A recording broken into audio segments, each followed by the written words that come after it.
Welcome friends. So today we are going to start with a new chapter of physics, that is force and laws of motion. तो बच्चों हम force और laws of motion के बारे में पढ़ेंगे. इसमें force पढ़ेंगे, force क्या होती है, फिर motion के जो न्यूटन के laws थे तीन उसके बारे में पढ़ेंगे और हल्का फुल्का हम gravitation के बारे में पढ़ेंगे इस चैप्टर में. So सबसे पहले हम बात करते हैं force होता क्या है. What force actually is? Force क्या होता है भाई, आप सबने सुना तो होगा force ताकत. बट फोर्स असल में है क्या?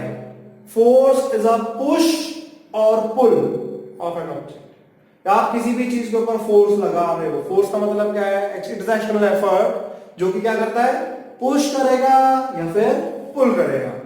और वो क्या कर सकता है, किसी रुकी हुई चीज को चला सकता है, कोई चीज चल रही है उसे रोक सकता है, और या फिर किसी की डायरेक्शन को बदल सकता है या किसी की दिशा को बदल सकता है. सो फोर्स क्या है? Force is a external effort. It is an external effort.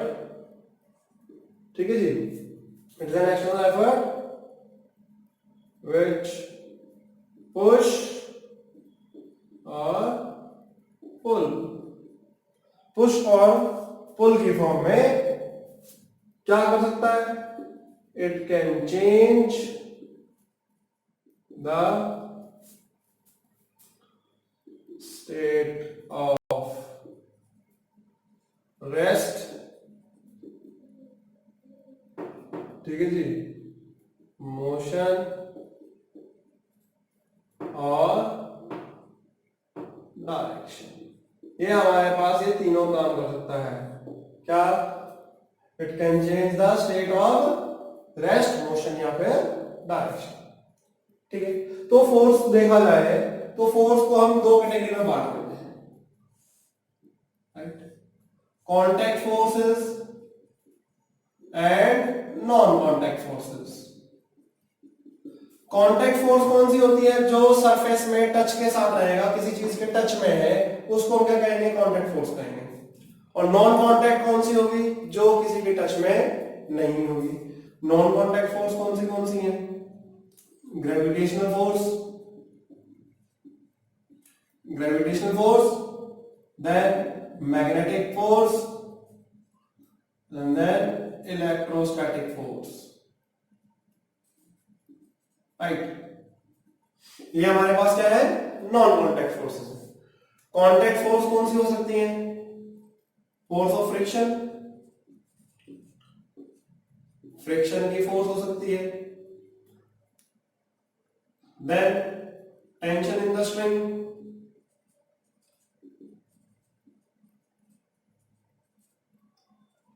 Force in the spring,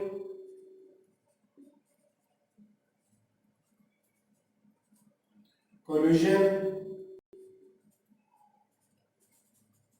force during collision, right? And normal reaction force.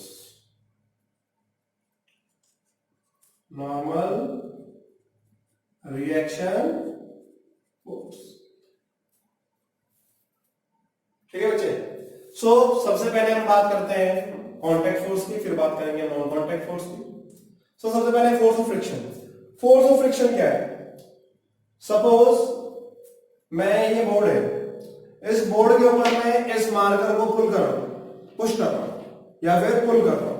तो जब भी मैं इसको पुश कर रहा हूं या फिर पुल कर रहा हूं तो इसके ऊपर फोर्स ऑफ फ्रिक्शन लग रही है. फोर्स ऑफ फ्रिक्शन हमेशा क्या होती है? अपोजिट डायरेक्शन में होती है. जिसमें हम फोर्स लगा रहे हैं, नेट एफर्ट होता है उसके अपोजिट डायरेक्शन में, right? So force of friction is contact force, क्योंकि जब भी किसी कॉन्टैक्ट में होगा तो ही फोर्स ऑफ फ्रिक्शन होगी, नहीं तो नहीं होगी. Is it okay? फिर टेंशन इन द स्ट्रिंग. अब सपोज मैं किसी स्ट्रिंग से पेंडुलम मान के लटकाया. सो क्या हुआ कि जो ये स्ट्रिंग है इसके अंदर टेंशन है, और जो बॉब है इसके अंदर क्या है? वेट है, राइट? सो टेंशन हमेशा ऊपर लगती है और वेट हमेशा नीचे लगता है. इसमें जब भी कोई चीज लटकी हो किसी स्ट्रिंग से बांध के, so tension is a force. तो ये टेंशन फोर्स किसकी वजह से? कांटेक्ट की वजह से। और टेंशन हमेशा किधर को लगेगी? ऊपर को लगती है। किधर लगती है? ऊपर लगती है, राइट। फिर force in the spring. Force in the spring में कौन सी हमारे पास फोर्स होती है? रिस्टोरिंग फोर्स होती है। कौन सी होती है? Restoring force. जैसे कि आप ये देख लीजिए, आपके पास ये एक स्प्रिंग है, राइट, और रिस्टोरिंग फोर्स जो लगेगी वो हमेशा अपोजिट डायरेक्शन में लगेगी, जो उसका फ्री एंड होगा, राइट। अगर आप स्प्रिंग को इस तरह से कंप्रेस करेंगे तो रिस्टोरिंग फोर्स जो लगेगी इस डायरेक्शन में लगेगी, राइट। आप इसे एक्सटेंड करेंगे तो भी रिस्टोरिंग फोर्स अपोजिट डायरेक्शन में लगेगी। आप क्योंकि एक्सटेंड कर रहे हो तो आप इधर को लेके आ रहे हो, एक्सटेंड कर रहे हो तो रिस्टोरिंग फोर्स इस साइड को लगेगी, right. Is it okay?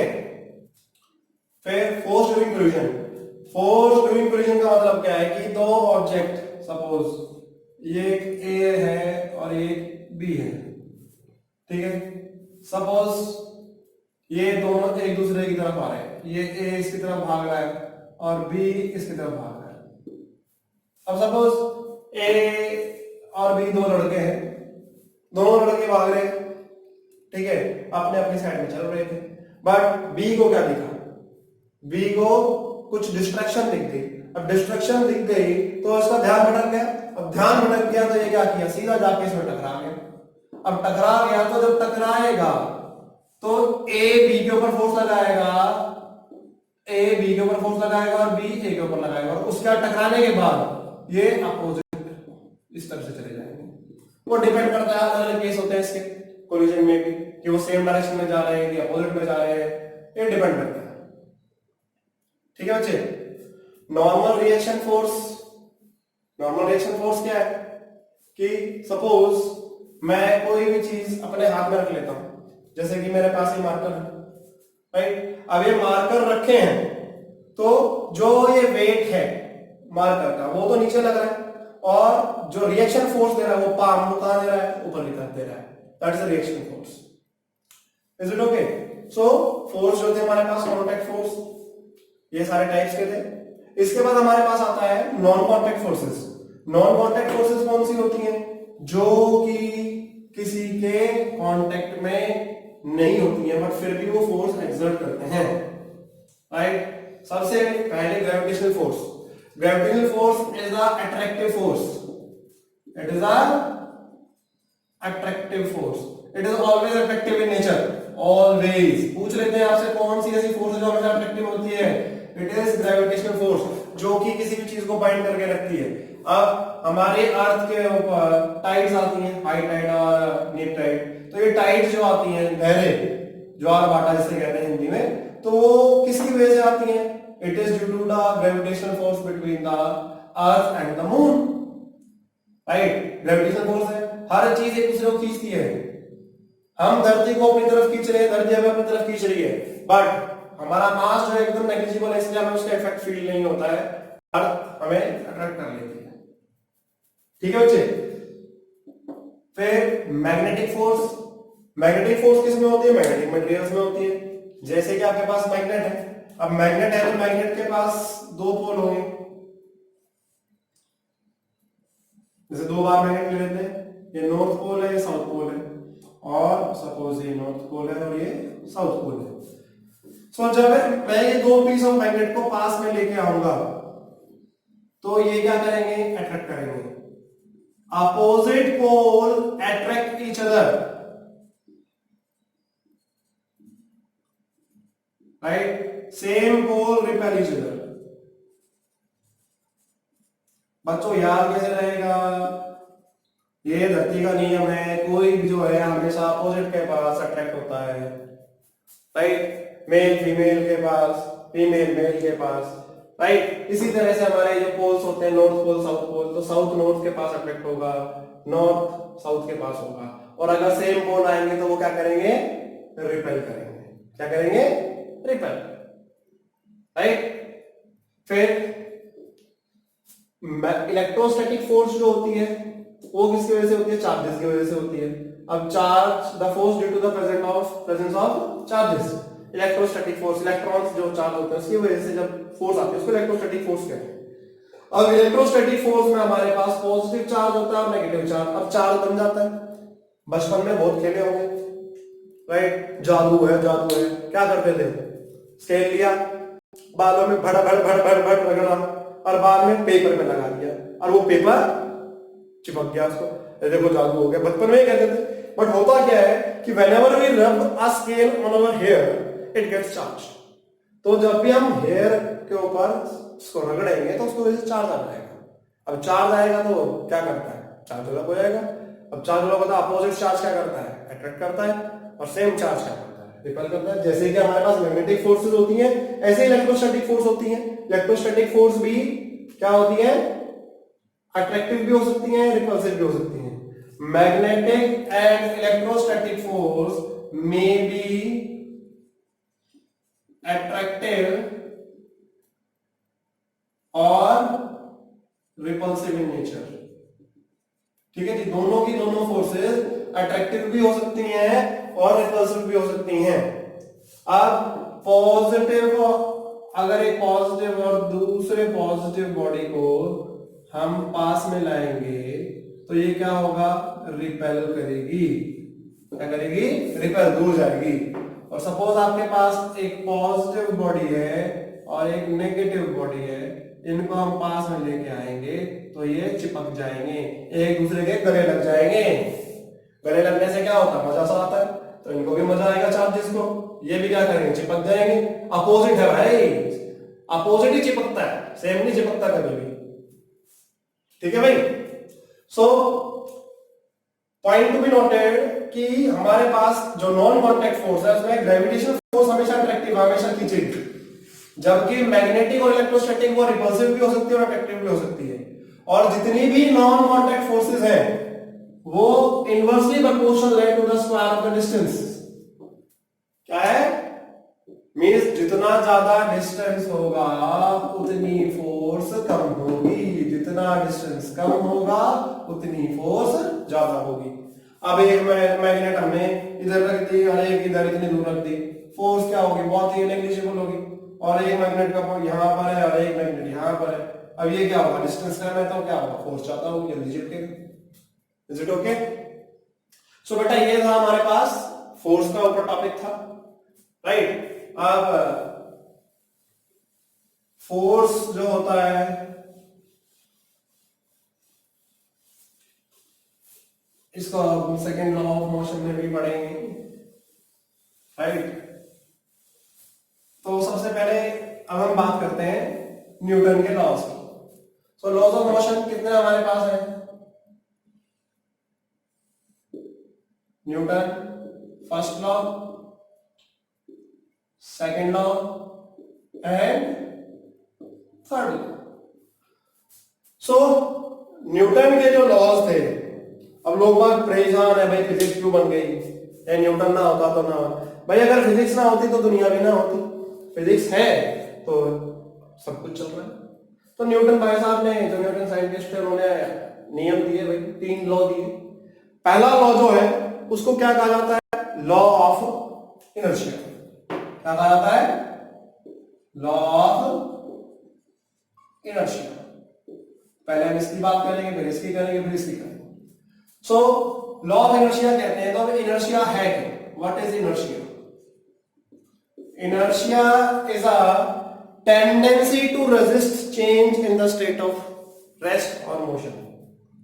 Inertia क्या है? एक टेंडेंसी जिसमें कि वो अपनी जो उसकी पोजीशन है या स्टेट है उसको कभी बदलना नहीं चाहता। It is a tendency to resist change in the state of rest or motion.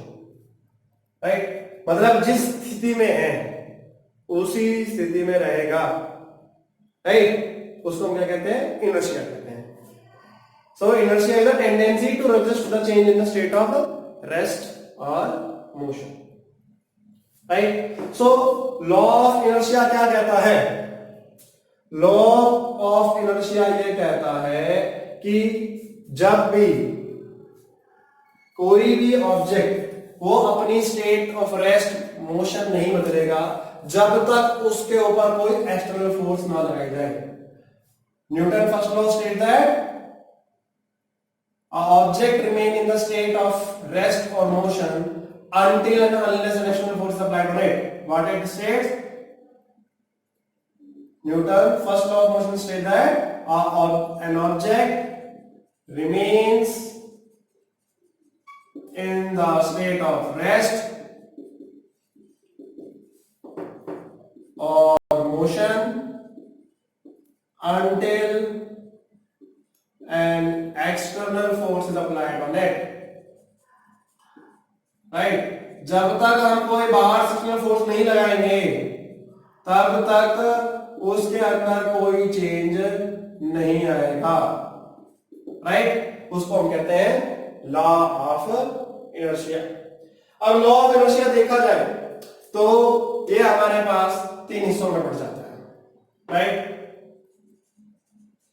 inertia of rest, inertia of motion and inertia of direction. Right, तो हमारे पास तीन क्या है, law of inertia, inertia of rest, inertia of motion and inertia of direction. तो सबसे पहले inertia of rest की बात करते हैं कि ऑब्जेक्ट जो है वो रेस्ट की पोजीशन में है, वो रेस्ट में ही रहेगा जब तक उसके ऊपर हम कोई एक्सटर्नल फोर्स नहीं लगाएंगे. राइट, अब इसका सबसे सिंपल सा एग्जांपल, राइट, सवारी तो हम सभी लोग करते हैं, बस हो, ट्रेन हो, कुछ भी हो. तो इनर्शिया हमारे एग्जांपल्स के अंदर जितने भी हम एग्जांपल पढ़ेंगे उसमें हमारे एक बहुत ही अजीज दोस्त हैं, उनका एग्जांपल देते हैं जिनको हम कहते हैं टोनी एक्सपर्ट. क्या कहते हैं? Tony expert. टोनी भाई साहब वो हर चीज में एक्सपर्ट थे, इसमें थे हर चीज में. Right, so inertia of rest की बात करते हैं. सबसे पहले टोनी भाई साहब को ले लेते हैं. टोनी एक्सपर्ट जो है ये बाइक चलाने में माहिर है. क्या चलाने में? बाइक चलाने में माहिर है. तो टोनी एक्सपर्ट क्या करते हैं? अब उनके दोस्त हैं, टोनी के दोस्त कौन है? सोनी.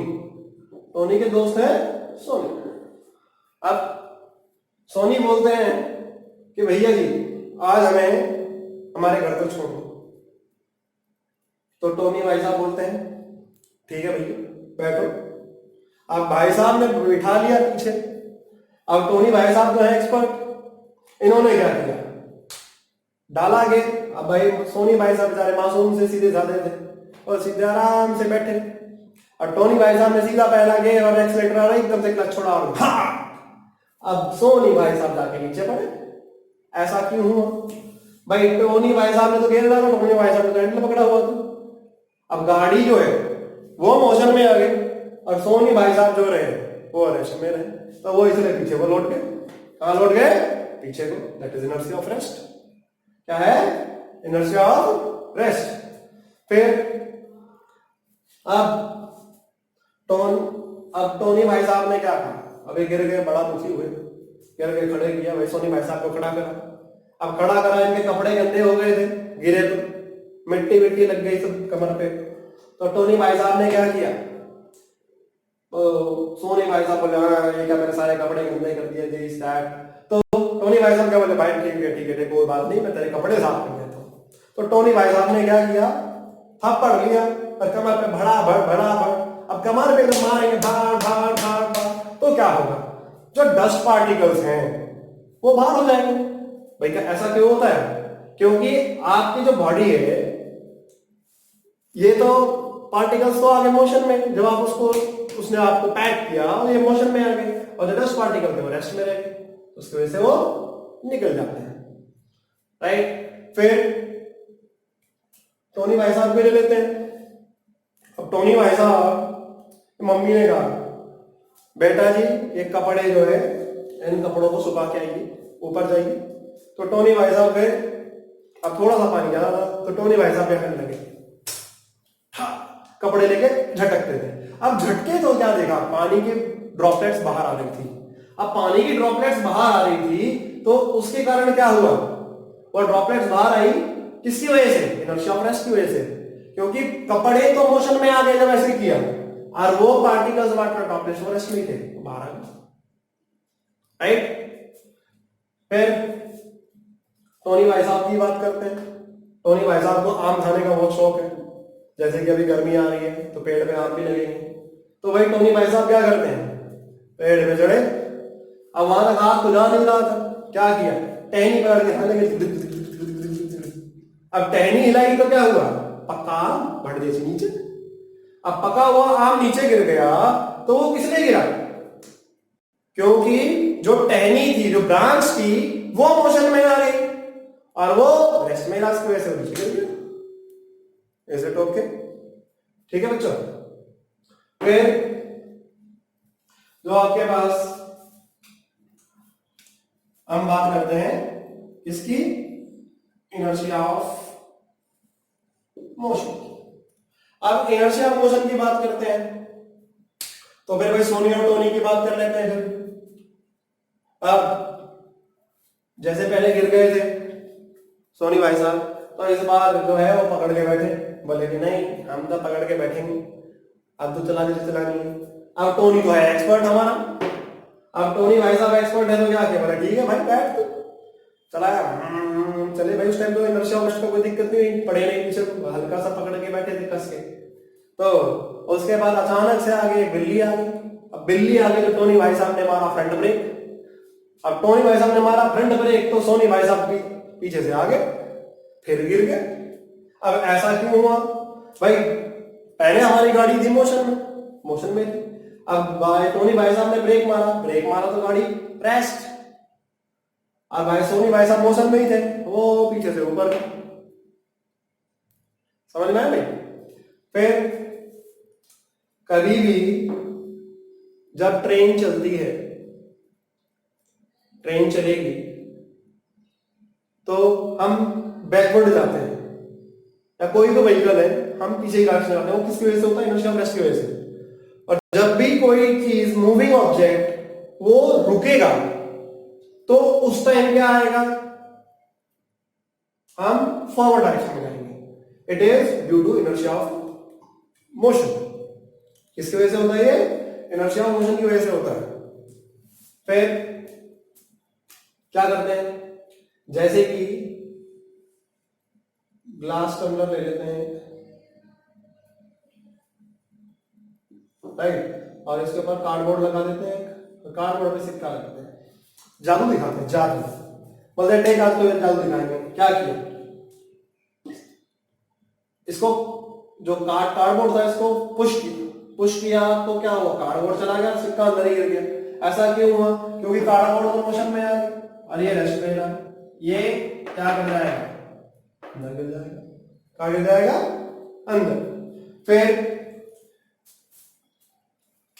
क्या कहते हैं, जब भी जो आपकी ट्रेन होती हैं जिसमें स्लाइडिंग डोर्स होते हैं, या फिर आपकी जो बसेस होती हैं, क्या होती हैं, बसेस जिसमें गेट लगे होते हैं, तो जब बस चलेगी, स्टार्ट होगी, तो क्या होगा, वो जो गेट होते हैं वो खुल जाते हैं, स्लाइडिंग डोर्स जो होते हैं वो खुल जाते हैं। क्यों खुल जाते हैं, रेस्ट और मोशन, इनर्शिया ऑफ रेस्ट की वजह से। और जब गाड़ी ब्रेक मारेगी, अब ब्रेक मारेगी तो गाड़ी के दरवाजे जो है, बस हो या फिर आपकी ट्रेन हो, वो क्या हो जाएंगे, बंद हो जाएंगे। किसकी वजह से, इनर्शिया ऑफ मोशन की वजह से वो दरवाजे जो है वो क्या हो जाएंगे, बंद हो जाएंगे। इज इट ओके भाई। तो इनर्शिया ऑफ मोशन, क्या, suppose a person is playing with a ball in the train, कि कोई भी एक इंसान ट्रेन में खेल रहा है, किसके साथ, बॉल के साथ, तो वो बॉल को ऊपर उछालेगा। अब बॉल को ऊपर उछालेगा तो उसके आफ्टर सम टाइम वो बॉल उसी के हाथ में आ जाएगी। अब वो बॉल उसी के हाथ में क्यों आएगी, क्योंकि ट्रेन भी मोशन में है, बॉल भी मोशन में है, एयर भी मोशन में है, तो विद रिस्पेक्ट टू हर चीज जो है वो मोशन में रहेगी। That is example of inertia motion. तो इसलिए वो बॉल जब उछाली तो वो उसके हाथ में ही वापस आ जाती है, क्या जाती है, उसके हाथ में ही वापस आ जाती है, राइट। फिर मान के चलो आप चलती हुई ट्रेन से उतरने की सोचते हो, मूविंग ट्रेन ऐसे उतरना नहीं चाहिए कभी, बट अगर उतरते हो तो क्या करते हो, तो गिरने के चांस रहते हैं अगर चलती ट्रेन में उतरेंगे। ऐसा क्यों होता है, क्योंकि ट्रेन तो मोशन में रहती है, ट्रेन मोशन में रहती है, and whenever you step out, आप बाहर पैर निकालेंगे और जब नीचे रखेंगे तो आपकी बॉडी नीचे वाला पोर्शन रेस्ट में आ जाएगा और ऊपर वाला पोर्शन नहीं है, तो इसलिए बैलेंस नहीं बनता और वो गिर जाते हैं। क्या हो जाता है, अ पर्सन फॉल्स। ठीक है बच्चे, इज इट ओके? तो ये हमारे पास किसके एग्जांपल थे, इनर्शिया ऑफ मोशन की। अब आता है inertia of direction. So inertia of direction में मतलब क्या है कि डायरेक्शन के हिसाब से काम चलता है। तो अब मान के चलो टोनी भाई साहब की बात कर लेते हैं इनर्शिया ऑफ डायरेक्शन में भी हम। अब सोनी भाई साहब पीछे बैठे थे, अब टोनी तो एक्सपर्ट क्या करता है, कभी बाइक से, कभी ऐसे, कभी ऐसे। अब सोनी भाई साहब को पता नहीं था कि टोनी भाई साहब ऐसे भी काम करते हैं, तो क्या किया, और अब मोड़ आया और मोड़ पर टोनी भाई साहब बैंड हो गए, ऐसे गए और ये बेचारे दूसरी साइड हो गए। That is inertia of direction. या फिर आप कभी भी कार में जा रहे हैं और कार अगर कहीं भी टर्न लेती है, बस में बैठे हैं, तो जिस डायरेक्शन में वो टर्न लेता है उसके अपोजिट डायरेक्शन में हम क्या है, बाहर की तरफ को निकलते हैं, रेडियली आउटवर्ड्स, राइट और नॉट? ठीक है बच्चे। फिर सपोज हम क्या करते हैं, एक स्ट्रिंग और स्ट्रिंग से हम इसको बांध देते हैं और इसे घुमाते हैं, घुमा रहे हैं। अब सपोज वो स्ट्रिंग टूट जाती है, जहां से स्ट्रिंग टूटेगी, suppose it is rotating in this direction, अब जहां सपोज यहां से टूट गई तो वो यहीं से टेंजेंशियली ऐसे जाएगी, यहां से टूट गई तो यहां से ऐसे जाएगी, यहां से टूट गई तो यहां से ऐसे जाएगी, यहां से टूट गई तो यहां से ऐसे जाएगी, तो वो टेंजेंशियली हमेशा जाती है। That is inertia of direction. क्या है, इनर्शिया ऑफ डायरेक्शन। फिर मम्मी क्या करती हैं, छुरी वगैरह जो होती है, नाइफ वगैरह होता है, उसे पैना करवाते हैं, तो सांप जो पैना करने वाला आता है वो क्या करता है, उसको एक मशीन सी होती है राउंड सी, उसके ऊपर उसको करता है, यहां से उसको रोटेट करेगा, मैकेनिकल एनर्जी से उसको घुमाएगा। अब घुमाएगा तो उसको नाइफ को उसके ऊपर रोटेटिंग जो सर्कल है उसके ऊपर रखेगा तो क्या करेगा, वहां से चिंगारियां निकलती है, और चिंगारियां भी कैसे जाती है, रेडियली ऐसे जाती है। That is inertia of direction. क्या है, इनर्शिया ऑफ डायरेक्शन।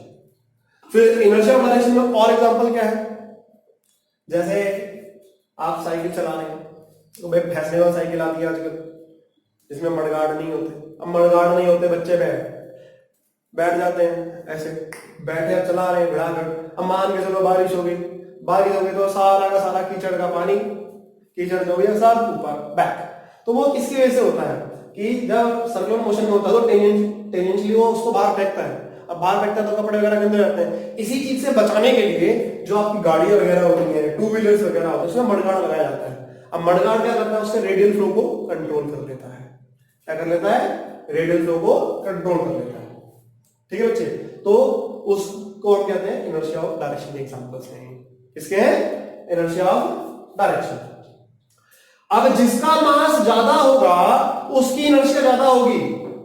क्या, greater the mass greater is the inertia.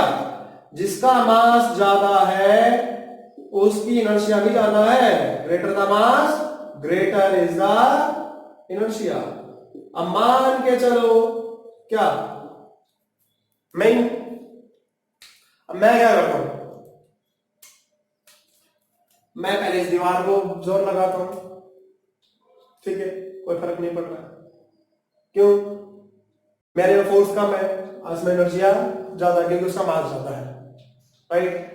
अब सपोज इस बोर्ड को हिलाना है तो इस बोर्ड को मैं आसानी से हिला सकता हूं, मूव कर सकता हूं, क्यों, मास कम है इसका। मास कम होगा तो एनर्जिया कम होगी। सपोज मान के चलो मेरे को ट्रक को धक्का देना है और एक साइकिल को धक्का देना है, तो साइकिल को धक्का देना आसान रहेगा क्योंकि मास कम है। मास कम है तो एनर्जिया क्या होगा, उसका कम होगा। जबकि ट्रक जो है बहुत भारी भरकम बड़ा सामान, तो जब उसको पुश करना होगा तो उसके लिए एनर्जिया भी बहुत ज्यादा चाहिए। उसका मास ज्यादा है तो उसको एनर्जिया भी ज्यादा होगा। ठीक है बच्चे, is it okay? So that's all with the first law of motion. And second law of motion, तो सेकंड लॉ ऑफ मोशन क्या कहता है भाई, सेकंड लॉ ऑफ मोशन ये कहता है कि rate of change of momentum is directly proportional to force applied. ठीक है जी। क्या? Newton second law of motion. Newton second law क्या कहता है कि rate of change of momentum is directly proportional to force applied. तो suppose an object of mass m, suppose an object of mass m moving with the initial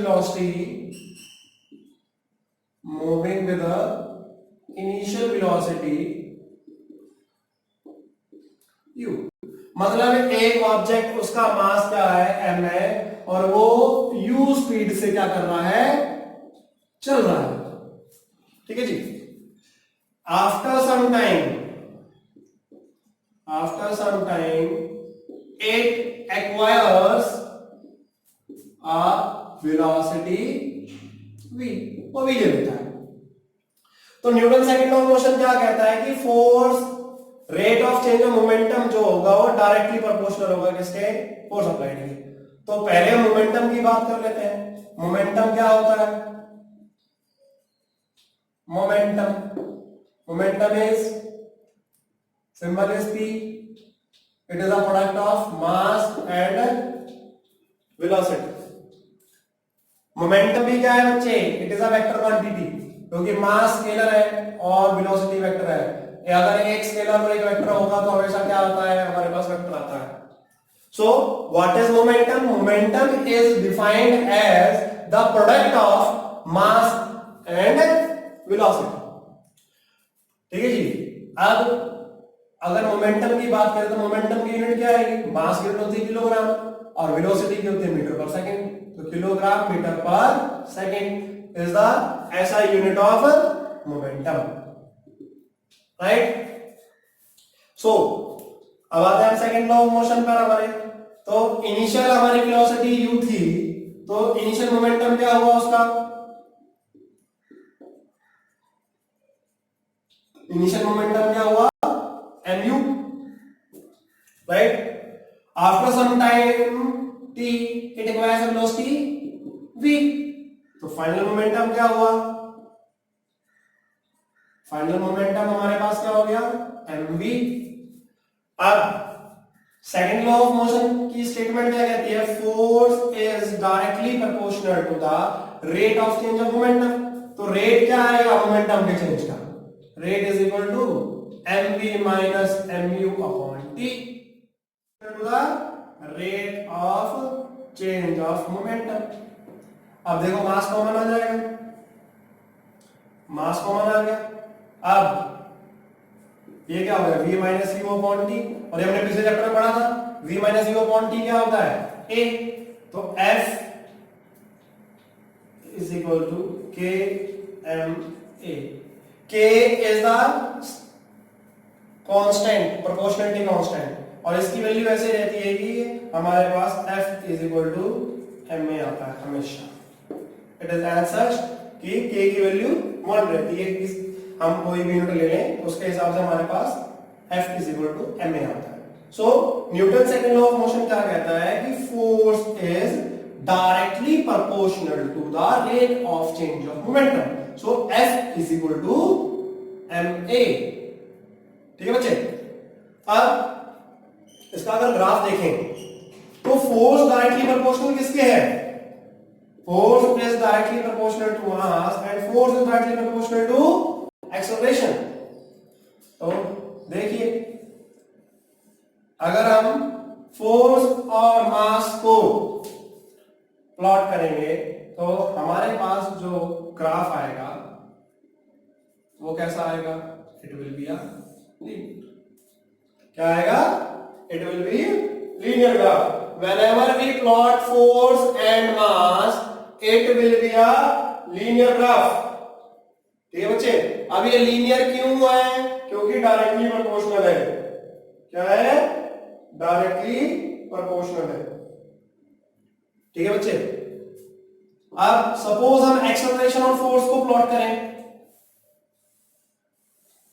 यहां पर हमारे पास force है, ये एक्सेलरेशन, ये भी हमारे पास क्या आएगा? लीनियर ग्राफ आएगा। क्योंकि acceleration is also directly proportional to force. अब सपोज हम मास और एक्सेलरेशन को प्लॉट कर दें, इसको अगर आपके पास स्केलर और वेक्टर है तो हमेशा स्केलर क्वांटिटी नीचे आती है। अब सपोज हम मास और एक्सेलरेशन को प्लॉट करें, इसको मास और एक्सेलरेशन, तो ये कैसा आएगा? It will be a curve like this. Means जिसका मास ज्यादा होगा उसका एक्सेलरेशन क्या होगा? कम होगा, और जिसका मास कम होगा उसका एक्सेलरेशन क्या है? ज्यादा है, right? So Newton second law of motion हमें क्या कहता है कि rate of change of momentum is directly proportional to the force applied. The rate of change of momentum is directly proportional to the force applied. So भाई force की unit क्या है? अब ये देखिए, फोर्स की यूनिट क्या होती है? न्यूटन होती है। ऐसा यूनिट जो होती है फोर्स के हमारे पास क्या होती है? ऐसा unit, international system of units जो हमारे पास है फोर्स की, वो क्या होती है? न्यूटन होती है। क्या होती है? न्यूटन। अब ये न्यूटन देखिए कैसे रहा है। So what is 1 Newton? Mass की ऐसा यूनिट होती है किलोग्राम, और एक्सप्रेशन की होती है मीटर पर सेकंड स्क्वायर। क्या होती है? मीटर पर second square. So 1 Newton force है क्या? 1 न्यूटन फोर्स क्या है? 1 Newton force is defined as it is a force which produces an acceleration of 1 meter per second square in an object of 1 kg। ठीक है जी? क्या क्या कहती है कि वो फोर्स है 1 Newton force is that force which produces an acceleration of 1 metre पर second square of object having mass 1 kg। मतलब किसी भी ऑब्जेक्ट जिसका मास 1 kg है उसमें 1 मीटर पर सेकंड स्क्वायर की जो एक्सेलरेशन प्रोड्यूस करेगा उसको हम क्या कहते हैं? 1 न्यूटन कहते हैं। पूछ लेते हैं।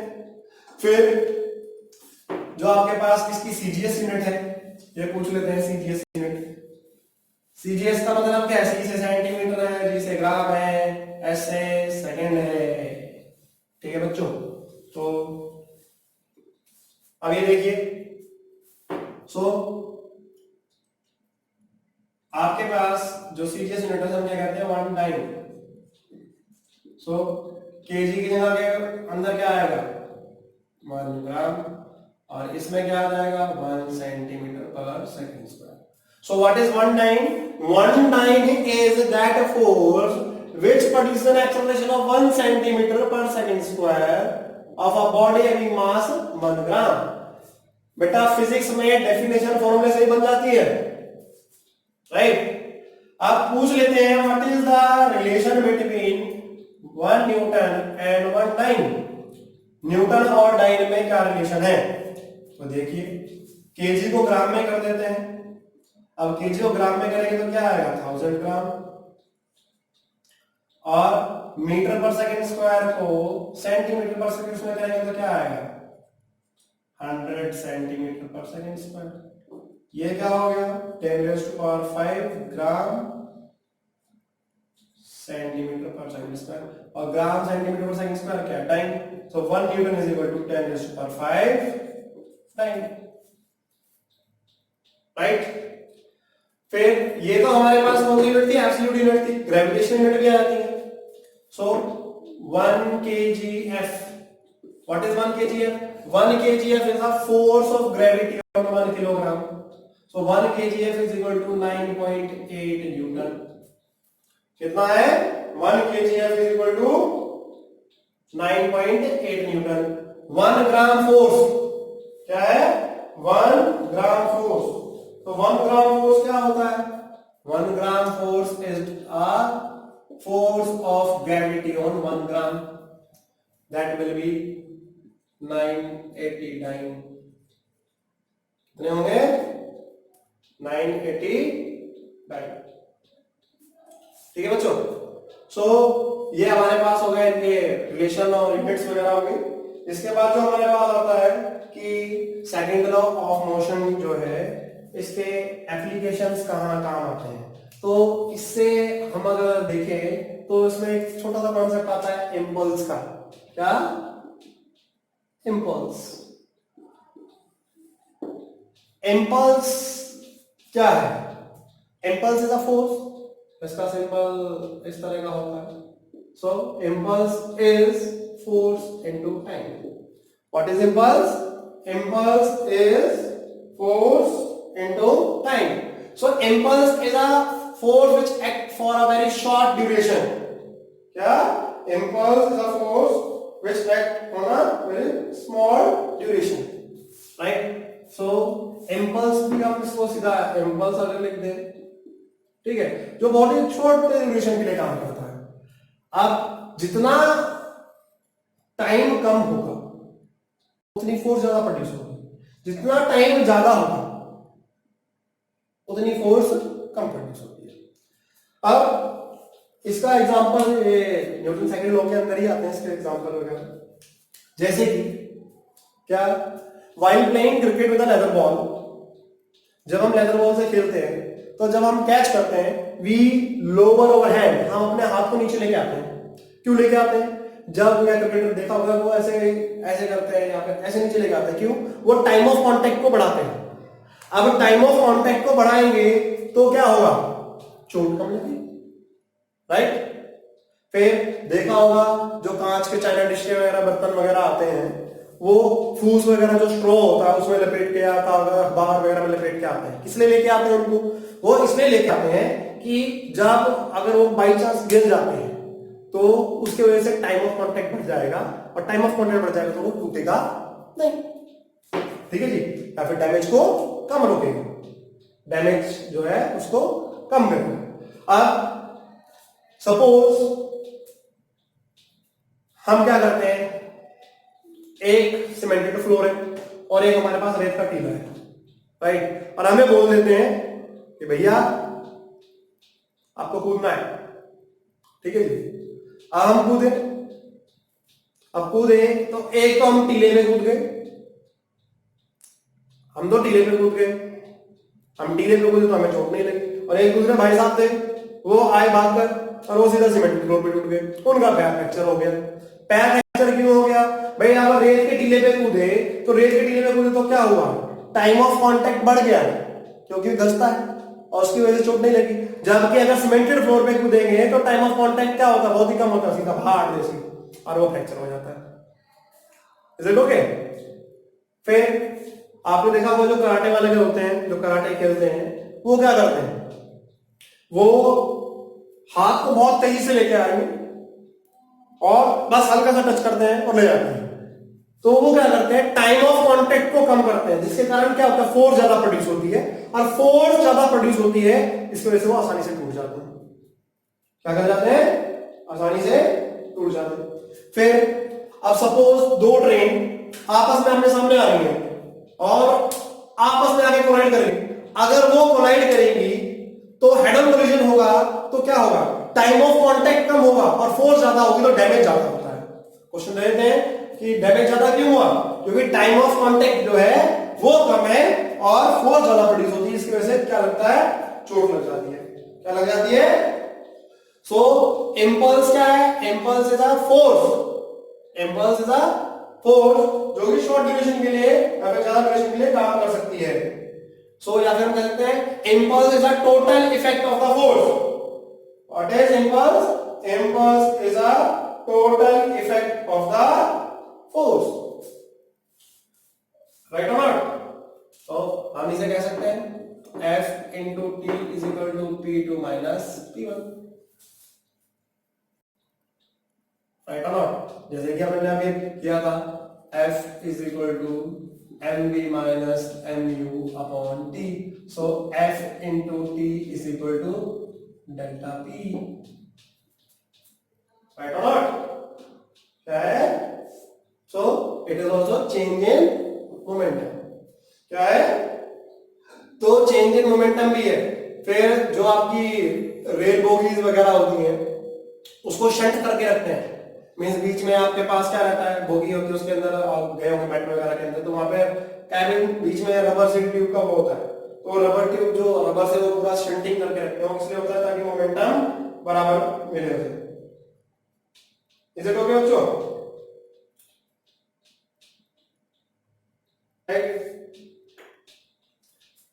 फिर कभी भी कोई एथलीट वगैरह कोई रेस से अगर आया है तो उसको क्या जाता है कि वो धीरे धीरे रुके। अब धीरे धीरे क्यों रुके? अगर धीरे धीरे रुकेगा तो टाइम ऑफ कांटेक्ट बढ़ेगा और फोर्स क्या लगेगी? कम लगेगी। अदरवाइज अगर एकदम से रुकता है तो क्या होता है? उसको फोर्स ज्यादा लगती है, डैमेज करने का खतरा रहता है। फिर मान के चलो हम लेदर बॉल से खेल रहे हैं और हमारे पास टेनिस बॉल है, तो जो है वो आसानी से कैच कौन से कर सकते हैं? हम टेनिस बॉल कर सकते हैं, राइट? क्या कर सकते हैं? टेनिस बॉल हम आसानी से कैच कर सकते हैं as compared to leather ball. क्यों? टाइम ऑफ कांटेक्ट का फर्क आता है। ठीक है बच्चों? So it depends on the nature of the substance कि हमारे पास क्या चल रहा है। ठीक है, फिर ये हमारे सेकंड लॉ के एप्लीकेशन हो गए। अब आपसे बोल देते हैं कि न्यूटन सेकंड लॉ के अंदर, न्यूटन सेकंड लॉ से आप न्यूटन फर्स्ट लॉ बताइए। सो न्यूटन का जो फर्स्ट लॉ है, सेकंड लॉ, वो क्या है? F is equal to m into a. ये हमारा सेकंड लॉ है। अब सपोज हम क्या करते हैं, हमारा ऑब्जेक्ट रेस्ट पे है। अब रेस्ट पर है तो उसका एक्सेलरेशन क्या होगा? जीरो होगा। एक्सेलरेशन जीरो होगा, राइट? और फोर्स क्या होगा? जीरो। तो जब तक हम कोई फोर्स नहीं लगाएंगे तब तक किसी बॉडी के अंदर एक्सेलरेशन प्रोड्यूस नहीं होगी। तो इससे हम न्यूटन का फर्स्ट लॉ भी निकाल सकते हैं। किससे? न्यूटन के सेकंड लॉ से हम न्यूटन का फर्स्ट लॉ भी बता सकते हैं कि हमारे पास क्या है, राइट और नॉट? ठीक है बच्चों। फिर इसके बाद हमारे न्यूटन सेकंड लॉ के बाद हमारे पास कौन सा आता है? न्यूटन का थर्ड लॉ ऑफ मोशन आता है। क्या आता है? न्यूटन का थर्ड लॉ ऑफ मोशन। अब Newton third law of motion क्या कहता है? क्या कहता है? ठीक है जी। सो ये तो क्लियर होगा बच्चों कि न्यूटन के सेकंड लॉ से आपका फर्स्ट लॉ कैसे आएगा। ठीक है जी। सो अगर हम फोर्स जीरो रखेंगे, कोई एक्सटर्नल फोर्स नहीं लगाएंगे, F is equal to zero, तो एक्सेलरेशन क्या होगी? जीरो होगी। अब एक्सेलरेशन जीरो है तो हमारे पास क्या है? ऑब्जेक्ट की कोई मूवमेंट नहीं है, और कोई मूवमेंट नहीं है, इसका मतलब क्या है? न्यूटन का फर्स्ट लॉ क्या है? First law. अब न्यूटन का थर्ड लॉ क्या कहता है? What does Newton third law states? Newton third law states that for every action there is equal and opposite reaction. क्या? ठीक है जी। न्यूटन का थर्ड लॉ जो है वो क्या कहता है? Newton third law states that for every action there is equal and opposite reaction. Newton third law क्या कहता है? For every action there is equal and opposite reaction. ठीक है जी। तो न्यूटन का थर्ड लॉ क्या कहता है कि अगर कोई ऑब्जेक्ट है, उसके ऊपर कोई हम काम कर रहे हैं तो उसी जो है उतनी ही फोर्स उसके ऊपर दोबारा लगती है, राइट? अब सिंपल सा example, suppose I start pushing the board और पुशिंग द बॉल, तो क्या होगा? अगर मान के चलो मैं क्या कर रहा हूं? फोर्स लगाऊंगा। न्यूटन जो है क्या कर रहा है कि न्यूटन का थर्ड लॉ क्या कहता है कि कोई भी अगर एक्शन है तो उसके लिए ऑपोजिट डायरेक्शन है।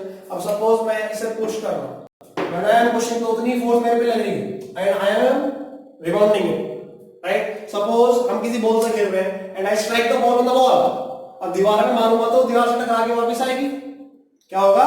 दीवार से टकरा के वापस आएगी, राइट और नॉट? फिर सपोज क्या कि हम जब स्विम करते हैं तो स्विम करते हैं तो क्या करते हैं? हम इस तरह से फोर्स करते हैं, अब यहां से इधर लगाते हैं फोर्स लगती है, हम आगे को मूव करते हैं। हम जब वॉक कर रहे हैं तो क्या कर रहे हैं, we are applying force on the ground. हम ग्राउंड के ऊपर फोर्स लगा रहे हैं और ग्राउंड हमारे ऊपर इक्वल रिएक्शन फोर्स लगाता है, जिसके कारण हम आगे की डायरेक्शन में जाते हैं, राइट। फिर घोड़ा गाड़ी, हॉर्स एंड कार्ट, राइट। तो घोड़ा गाड़ी हो या फिर जोटा होगी हो, वॉट एवर इट में कुछ भी हो सकता है। तो उसमें क्या है कि जो घोड़ा है या फिर जोटा है वो क्या है, जब फोर्स लगाएगा आगे की तरफ, वो क्या करेगा, अपने पैरों से जो है वो पैरों से इसको ग्राउंड को पुश करेगा और वो आगे की तरफ क्या करता है, चलती है, राइट। इनिशियल स्टेप्स जो होते हैं उसमें फोर्स ज्यादा लगती है क्योंकि मोमेंटम नहीं मिल पाती है, उसको ओवरकम करना होता है, जिसको स्टैटिक फ्रिक्शन जो होता है उसको ऊपर करके आता है, राइट।